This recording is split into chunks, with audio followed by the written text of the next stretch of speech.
Trump facing a new challenge with his plan to block federal funding to sanctuary cities. Hundreds of so-called sanctuary churches across the country have decided to defy the president-elect. They're pledging to provide safe harbor for illegal immigrants facing deportation. There are now an estimated 6 million illegal immigrants living in some 400 jurisdictions that are so-called sanctuaries. Trump already taking on nearly a dozen mayors from New York to San Francisco who vowed not to cooperate with the federal government. Joining me now, Steve Cortes, a Wall Street strategist. He served on the Trump campaign's National Hispanic Advisory Council. Steve, great to have you with us. I want to start because you live in Chicago and work in Chicago, obviously. I want to start with why in the world can your mayor actually say that the priority for him is protecting illegal immigrants, irrespective of criminal background, rather than protecting the people of Chicago, 700 of whom have been shot dead this year? Right. Lou, I'm so glad that you asked that question. And by the way, I couldn't be more ashamed of my mayor. I live in a city, we live in a city, my fellow Chicagoans, that is in some ways, it's called Chirac, and not unfortunately without reason. The west side of the city is practically a war zone. Our public schools are failing. Our fiscal condition is outrageous. And what is our mayor focused on? He's focused on making outlandish statements, and where he seems brave, by the way, that, oh, I'm going to protect these people. When you say, I even hate the term sanctuary. Sanctuary for whom? He lives under taxpayer-funded 24-hour police protection. Do you know, Lou, who has to deal with the on-the-ground reality of dangerous people who shouldn't be here in the first place, dangerous criminals? We're not talking about some Mexican grandmother, okay, who's here illegally. We're talking about criminals.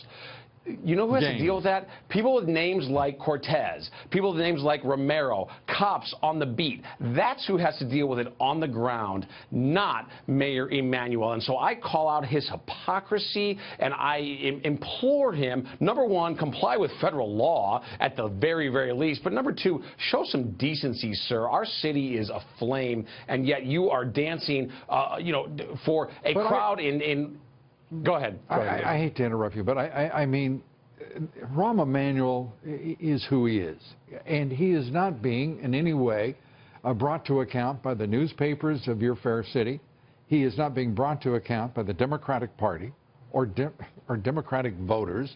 He is not being held to account by primarily African-American churches, the power structure within the South Side.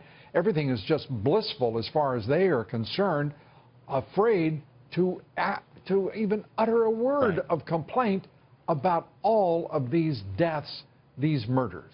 And can you tell us why? Is there something there that we just don't know? Because I understand none of it.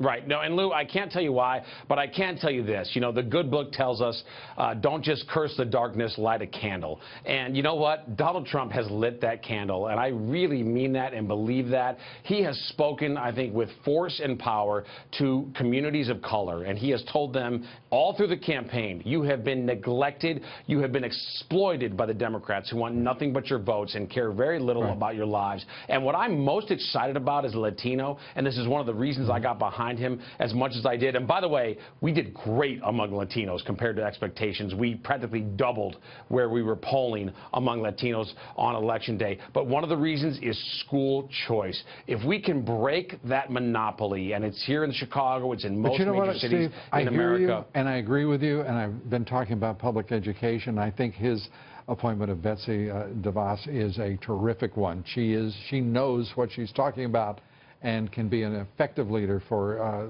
the education department and for education, public education in this country.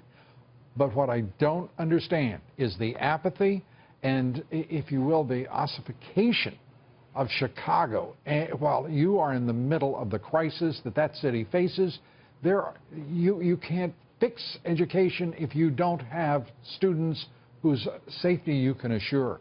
And it's and that's true of every community in this country. It's got to start there. And Chicago shows no signs of any conscience whatsoever of public conscience.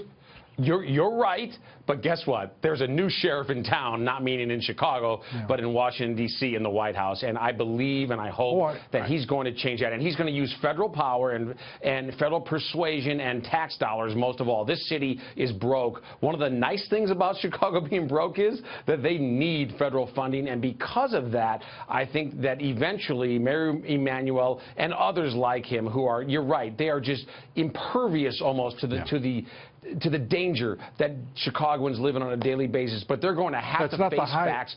I think you're exactly right, Steve. It's just of a mayor in a city in such crisis. It's not the most high-minded approach that he might take. Steve, it's always good talking with you. We thank you very much for being with us, and have a great Thanksgiving.